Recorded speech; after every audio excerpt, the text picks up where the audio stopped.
Welcome to our Living Waters live hangout, where we hang out live and talk about interesting, impactful, and relevant things. We want to encourage you to join us. They can join us in the chat room, right, Mark? They and sure make comments can. And connect with us, because this is a real kind of casual type of hangout where we just talk about things on our heart based on the things that are going on. So today, as those of you watching can see from the title, we're going to talk about our friend Penn Jillette. Now, whenever Penn Jillette's name comes up around here, we kind of smile a bit because he's a nice guy. I mean, I really like the guy. In fact, we got to meet him, Ray, a while ago. And he's a big part of our movie, The Fool. But some people wouldn't even know it because it looks like there's some Vaseline on the camera lens. We blurred him out. And Ray, people are probably dying now to find out why in the world Penn Jillette wants to sue you. Well, it's called The Fool not because we're talking about Penn Jillette. It's talking about me. I'm the fool. Penn Jillette's the intelligent guy. But we had a great time in D.C. Not only when he came to our filming and sat in, but followed me down and we talked on the sidewalks of Washington, D.C. for about 30 minutes with cameras rolling, and it was a wonderful time. I got to explain to him, answer his question, who made God, took him through the commandments, into grace, etc., and he was very, very respectful. You heard it all. Oh, yeah. He was just great, and I love the guy very much. And then got a letter from his, an email from his manager talking about New York lawyers if we made that footage known. It's about 15 minutes, 10, 15 minutes, and Penn Jillette believes in freedom of speech, and yet he didn't want anyone to hear about this. So my lawyers, or our lawyers, said that we could put it in because it was filmed on the sidewalk of New York, it's public domain, etc. And he'd been on the internet many times talking about the things we talked about. So it wasn't as if it's something he's trying to hide. And yet we decided not to put it in the film, but to do the Vaseline everywhere, blur his face out of respect for him. But man, I would love to show people what we talked about. It was awesome. I mean, I was, like you said, standing right there. And the thing is that, you know, he based it on the trailer. This was before the movie was even released. So he saw the trailer, and obviously his face It was in 1 second in the trailer. It was just when he was in the room with us, in the hotel room, the camera swung and he was there, and that's when we got the letter from the manager. My question is, what is he afraid of, right? I mean, he has built his career on going out against Christians, and now here's the opportunity. And I remember seeing the footage of you inside the hotel room and saying, "Hey, Penn, why don't you grab a seat? Penn, why don't you let's have a cordial dialogue? Right. Let's just have a discussion." He goes, "No, don't want to do it. What are you hiding from?" Yeah. And then you hit the streets and you get into this conversation, and I thought the conversation went really well, and maybe that's why he's thinking he doesn't want it to go live, right? Yeah, I mean, you know, I don't know. I would love to ask him, Penn, why? You know, maybe he'll comment on this publicly if he sees this video. But I just want to emphasize again, what a nice guy. Really, I mean, Ray, it was a cordial interaction. There was no That's right. I mean, heated moments. I'm about 5'5", and he's 6'6", so I was looking at his knees for most of the conversation. And yet he was very respectful. You know, he could have swatted me like a mosquito, but he was and he let me speak, and I let him speak, and we had a great time. And he spoke well of it in an interview and on his podcast, said how we had a great time. Oh, he went into it in quite, a lot of detail. Yes. And again, we've talked about this before, but I remember when you finished witnessing to him after you told him, Penn, I'm tackling you, and he goes across the street, and that car almost hits him and his friend. And he talked about it on the radio later and just said, actually, the car hit his friend's pant leg. That's how close they were to getting struck. And it was amazing. But I found him very delightful. I've always been a big fan. Yeah. You know, even till this day, I watched a lot of the Fool Us clips. I love it. Love it. Love his personality. Very articulate, sharp, intelligent. And in fact, there was a big revelation to me when we met him outside of the hotel with Lawrence Krauss as we were going in. We're getting into the elevator, and I introduced myself. How you doing, Penn? My name's Easy. He goes, Easy? That's my wife's name. I go, what? He goes, yeah, that's my. I go, well, they're my initials. He goes, those are her initials. Emily something with a Z. And I think it's maybe her maiden name and plus her last name. But anyway, it was a revelation. Penn probably doesn't realize what a star he is in The Fool, because there's a lot of him in it because of what he said, making that little video clip. And it's an amazing story, and one that brings tears to your eyes, that God orchestrated something wonderful, and that's why we want people to download it and see it. It's going to be released on YouTube in 4 or 5 months. Or Yeah, something we'll like get it out there. But for now, people can get it at bananamanstory.com. If you haven't seen it yet, you can download it there. And we have been blown away by how encouraged people have been by it. And that's why we're kind of sad that Penn decided not to want to be in it. I mean, again, we blur him out and you see the subtitles when he's talking. But how nice it would have been if people could have fully heard his voice and seen the whole thing. Remember when I wrote to him, I says, I don't want to blur your face, you know, because Right. you've got a nice face, so I have to blur it. And nope, Yeah. it was not negotiable. Well, maybe he'll change his mind. And Penn, if you do, again, we know you have nothing to hide. If you do, we would love to create a new version, re-release it with all the footage in there. So please let us know if you want to do that.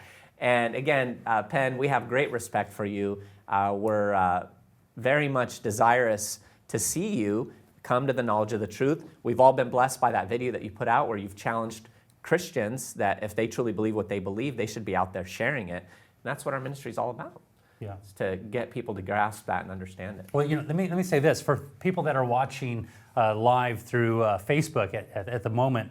If you have any questions for us, any of us, feel free to just put it inside the chat room, and we will answer them to the best of our ability as they come in. There's a couple questions that came in. Sure. One dealing with evolution. What is the best and quickest way to debunk evolution? I don't know a lot, right? So, is there something that I can go through and for quickly? Evolution Ray's done versus this once or twice. Evolution versus God would be the video to watch. Yeah. What's it had, 2 or 3 million views? Yeah, It's I think getting we're, up I there. think we may be over 3 million. On Yeah, so just it's free on YouTube, Evolution versus God. Yeah. Ray, what do you say, though, quickly, for people that are watching? Yeah, evolution is why we're here, so therefore I don't believe in God. Just it has to be received by faith. And most people are mixed up, especially atheists, messed up between Darwinian evolution and speciation and whatever the other one is. What is it, Mark? Speciation and adaptation. Adaptation. Right. We believe in adaptation. We believe in speciation. There's different sorts of dogs, and birds' beaks do adapt, and our skin adapts. There's a lot of things adapt. We believe in that, but that's not Darwinian evolution. And when you explain that Darwin believed that there would be a change or had been a change of kinds, there's nothing to back that up. It's unscientific. It's a fairy tale for grown-ups. Darwin said, I'm fearful that I may have got into a fantasy, and he certainly did. It was just his imagination, and atheists jumped on it because it got rid of God. You know, I often wonder what Darwin would say if he were to see the ramifications to his theory, you know, today. Do you think he'd be disheartened, Ray? I think he'd turn over in his grave, which is a stupid saying. Nobody turns over in their grave. But yeah, I think he'd probably say, what have you done? You know, he mentioned God 7 times in Origin of Species. Yeah. He was not an atheist, and he just had this thought, this idea that was kind of dumb that took off, wildfire. Yeah. Well, again, the world wants to hold on to anything that's going to give them a justification for their sin. Yeah. And you've asked that question so many times when you've really pinpointed atheists. Isn't it really because you want to live life without any restraints, without any accountability? You love your pornography, you love your premarital sex, you love your ability to drink and party and revel. And oftentimes they've looked at you and have said, yep, you got me. It's great when they're honest like that, you know? Yeah. Because that's what it is. It's we've mentioned before that atheism is the prodigal son's far country. Yeah. They want to get away from God, and that's the way to do it. Close your eyes and believe nothing created everything, which is just crazy, a scientific impossibility. Yeah. All right, Mark, any questions? Yeah. What do you do when people become angry and you're attempting to share the love of Christ and they're just upset? Where do you go from there? I usually give them a kiss. That typically solves everything. Yeah, you know, anger. We've dealt with it on so many occasions. And Ray, I love the fact that you always remind us of what the proverb says. A gentle answer turns away wrath. Harsh words stir up anger. And I've seen you do all kinds of things. I'm thinking back to Open Air New York. You gave someone a piece of gum or something in the midst of Open Air. No, it was a preaching. 10 Commandment coin Oh, is that what in it my was? pocket because he was angry, and I just said, one of these, and it distracted him. I did a program with Kirk recently for his new television program. He took me to some place, and we talked about, I can't let the cat out of the bag now, 'cause this is like, but anyway, he talked about how to distract people that are angry at you. Yeah. And you can distract them. One person came up to me and just mad as anything, and I said, it's a nice sweater. And it was like that. It was, Really? Ah, thank you. Hey, and it just Yeah. changed everything. So distraction is a great thing to do, and you can do it with talking about sweaters or coins. Yeah. And a soft answer certainly does turn away wrath. You know, I love what Greg Kokel says in his book Tactics. You know, if they lose their cool or if you lose your cool, you both lost. Yeah. You know, it is possible, depending on where they're coming from, but it really is possible to have a very cordial dialogue with an individual. Yeah. I like what you do. You know, at the beginning of a conversation, you'll ask them very simply, would you consider yourself to be an open-minded individual? Do you respect other people's beliefs? Right. And then when they start to lose their cool and the cabin pressure begins to be lost, you remind them of that. Hey, I just want to thank you so much for respecting other people's beliefs and considering yourself to be open-minded. You know, let me share with you what I believe even more so. Yeah. Right. Oh, it's been golden. It really has. And I think when you show a sincerity, a genuineness, when you follow the biblical calling to not be quarrelsome, you can debate an issue without having a quarrelsome spirit. I disagree argumentative about that. attitude. You know what? Let me tell you. You can do it. It's possible. And especially using humor to lighten things up, self-deprecating humor, that always helps. And so, listen, we can be winsome. We can be winsome. And for those of you that are watching, and you deal with angry people, if you respond in kind, it's just going to be a tit for tat, back and forth, crazy fight. Don't do that. Yes. You represent the Lord, so have a gentle heart and spirit, be kind and courteous. And remember, again, salvation is of the Lord. You don't save the person. You don't have to fret. Be a tool and an instrument through which the Lord speaks. The other thing, the anger usually comes when you're just addressing the intellect. And Yeah. if you can go to the conscience, you get that agreement, that harmony. And if you do it with questions, the Socratic method apparently is called, when you just ask questions like Yeah. Jesus asked, the commandments, etc. And Paul said, you say you should not steal, do you steal? So ask the question so you don't accuse, and address the conscience and speak gently. Try and use a New Zealand accent, that helps. Now, Yeah, right. Somebody asked a question about presuppositional apologetics and did the hashtag #DatPresup. You know, do we ever use presuppositional apologetics? And absolutely. However, when a question is asked, because we're not clairvoyant, answer the question. Yeah. There's lots of people that are listening, lots of people that are watching, and who knows where they're coming from. So somebody wants to talk about evolution, you know, feel free to engage into a dialogue. Somebody Right. wants to talk about the resurrection, get into the dialogue. This is where you switch it over. It's when they put God on trial, they start accusing God of wrongdoing, everything changes at that moment. Right. And then we challenge their foundation. We challenge their epistemology. It's the theory of knowledge, the study of knowledge. How do you know what you know is true? How do you know? And everything we believe is based upon articles we've read, videos we've watched, audios we've listened to, and people we've talked with. So therefore, they are the same way. Right. That's where they get their worldview from, their presupposition from. So if somebody wants to challenge me concerning something, I turn it back around. You know, I'll give you an example, perhaps. Somebody says, you can't trust the Bible. It was written by men. Now, perhaps it doesn't start that way. Perhaps they're saying, why do you trust the Bible? I go, well, because it's my blueprint for living, right? It tells me everything I need to know. Maybe not everything I want to know about the workings of God, but it tells me everything I need to know. When I come across something I don't understand, I fall back on that which I do understand. Right. And then that's when they retort back and they say, the Bible is written by men, you can't trust it. Okay, I'm no longer talking about these 66 wonderful books that transcend time. Now I'm going to challenge them concerning their worldview. And the way I do that is I'll say, oh, you can't trust things that are written by men.